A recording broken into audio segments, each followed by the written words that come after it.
Good afternoon, everyone, and thank you for joining another coffee break. My name is Lauren Johnson, and joining me again are Nick Steinmann and Sean Cordes from Kivu's incident response team located in the New York office. The principle of least privilege is an important topic many businesses and IT departments take into consideration when setting up and maintaining their digital environment. While most companies are dependent on this principle in the workplace, it still tends to be a pretty foreign concept in one's home. So with that said, Nick, are you able to give our viewers an overview of what least privilege is? Sure, Lauren. So, according to the National Institute of Standards and Technology, or NIST, the concept of limiting access, or least privilege, is simply to provide a user with no more access than he or she needs to perform their required day-to-day job function. So, in a nutshell, that means if a user does not need to access a specific document or application, don't give them access. So why not give someone full access to a digital environment? Well, think of it this way. Your company's HR department holds multiple pieces of information about you, such as your checking and routing number, your social security number, most likely your health benefits information, in other words, your personally identifiable information and protected health information. So it's one thing for HR to access that information when they need to, but as much as I enjoy his company and our lunchtime banter, I have no interest in giving Nick my social security number. Why? You don't want to buy me a new car? I thought we were friends. And that's exactly why NIST encourages the use of the principle of least privilege. So in the workplace, how would an IT department or even a small business implement least privilege? Sure. I mean, there are many ways to implement the principle. The first thing that comes to mind is Microsoft Active Directory. You may have also heard of the buzz phrase group policy object, which is in fact Active Directory, very mature product from Microsoft. It manages permissions and access across network resources such as a user, a group of users, or even down to a specific device. So that means that one can grant HR access to, for example, my PII, but not grant that same access to Nick.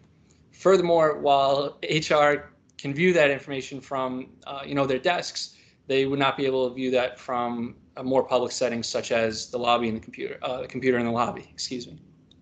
So Active Directory is certainly helpful from a business perspective. However, I'm sure most of our viewers aren't going to use Active Directory or even Mac OS Server in their personal life.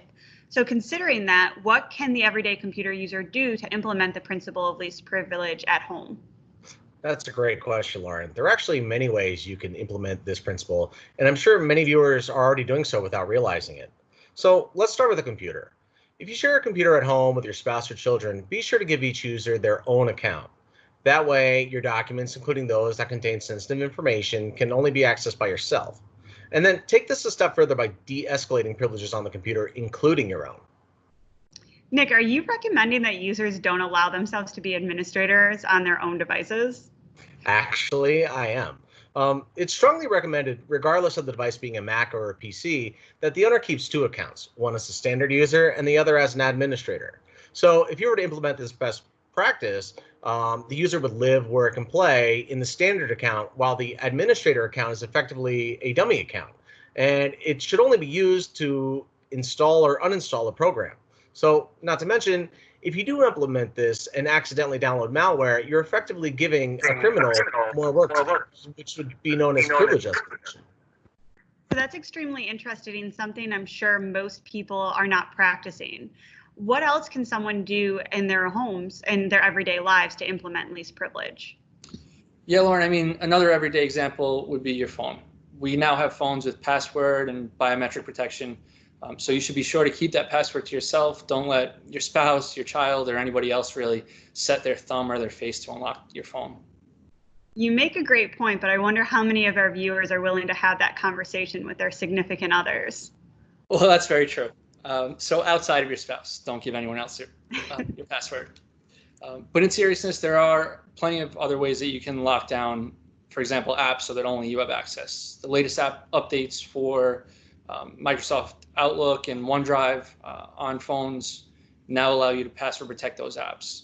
So if fully locking out your phone might be a touchy subject, or if you have devices that are shared by your family, consider password protecting the apps as well as or instead of your phone.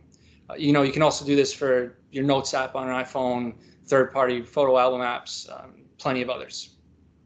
Well, thank you, Nick and Sean, for joining me this afternoon. And thank you again to all of our viewers for tuning in another week. If you have any questions regarding the principle of least privilege, be sure to leave a question in the comment section below. And as always, please feel free to reach out to the Kivu team if you have any questions or security concerns. See you all next week. Hey, Sean, should you get me the red or the blue Mustang? How about Kivu Green?